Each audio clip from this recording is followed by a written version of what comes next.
Сіздердің назарларыңызға Қазақстан Республикасы Білім және ғылым министрлігінің 2022-2023 оқу жылына бекіткен баламалы оқулықтар тізіміндегі Назарбаев зияткерлік мектептері баспасының 2-ші сыныпқа арналған дүниетану, математика, жаратылыстану және музыка пәндерінің оқу әдістемелік кешендерін ұсынамыз. Әрбір оқу әдістемелік кешен 3 компоненттен тұрады: оқулық, жұмыс дәптері және мұғалімге арналған нұсқаулық. Жаңа оқулықтардың ерекшелігі неде? Дүниетану пәні бойынша оқу әдістемелік кешені оқушылардың әлеуметтік дағдыларын дамытуға, туған өлкенің табиғатымен танысуға, халқымыздың тарихы мен дәстүрлерін құрметтеуге, отанға деген сүйіспеншілікті қалыптастыруға бағытталған. Оқу әдістемелік кешен құндылыққа бағдарланған, жүйелі әрекеттік және коммуникативтік тәсілдемелер негізінде әзірленді. Біз кімбіз? Қайда өмір сүріп жатырмыз? Бізді не қоршайды? Біздің ата-бабаларымыз кім? Мен кім боламын деген сұрақтар арқылы оқулық материалдары оқушының білімге құштарлығы мен шығармашылығын, қиялын дамытады. Оқушының өзін-өзі реттеуіне және жеке тұлға ретінде қалыптасуына ықпал етеді. Оқу әдістемелік кешен оқушылардың уақыт пен кеңістік туралы түсініктерін қалыптастырады.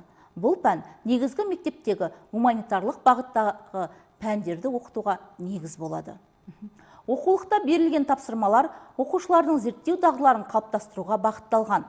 Оқулық мазмұнында сабақта жобалық жұмысты ұйымдастыруға көп көңіл бөлінген. Жобалық жұмыс оқушылардың өзара қарым-қатынасын нығайтуға, жауапкершілікті сезінуге және өзін-өзі көрсету дағдыларын дамытуға ықпал етеді. Оқулықтағы тапсырмаларды орындауға кейіпкеріміз бота көмектеседі. Жұмыс дәптері оқушының өз бетінше тапсырма орындап, оқу пәнін игеруіне арналған. Жұмыс дәптеріндегі тапсырмалар әр сабақта алған білімдерін бекітуге, дағдыларды тереңдете дамытуға, әр сабақтың оқу мақсаттарын түсінуге бағытталады. Жұмыс дәптерін пайдаланудың 3 артықшылығы бар. Сабақта және үй тапсырмасын орындау кезінде оқушының уақытын үнемдеуге көмектеседі. Оқушы өзіне түсінікті әрі ыңғайлы тапсырмалар орындау арқылы өз бетінше білімін толықтырады. Үй тапсырмасын қызыға орындауға ынталанады. Ойлауды дамытып, дағдыларын жетілдіреді. Мұғалімге арналған нұсқаулықта оқулық пен жұмыс дәптеріндегі тапсырмаларды ұйымдастырудың әдістемелік тәсілдері көрсетілген. Нұсқаулықта жоспарланған нәтижелер мен оқу әрекеттері берілген. Атап айтқанда, бағдарлама бойынша оқу мақсаттары, тірек сөздер, сілтемелер, сабаққа қажетті ресурстар, сабақ тақырыбына қатысты теориялық материал, тапсырмаларды орындау бойынша ұсыныстар, тапсырма жауаптары, қосымша тапсырмалар.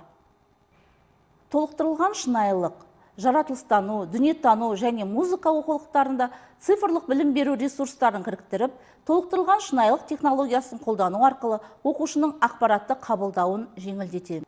Біздің оқулықты таңдаңыздар. Қызықты әрі пайдалы оқулық.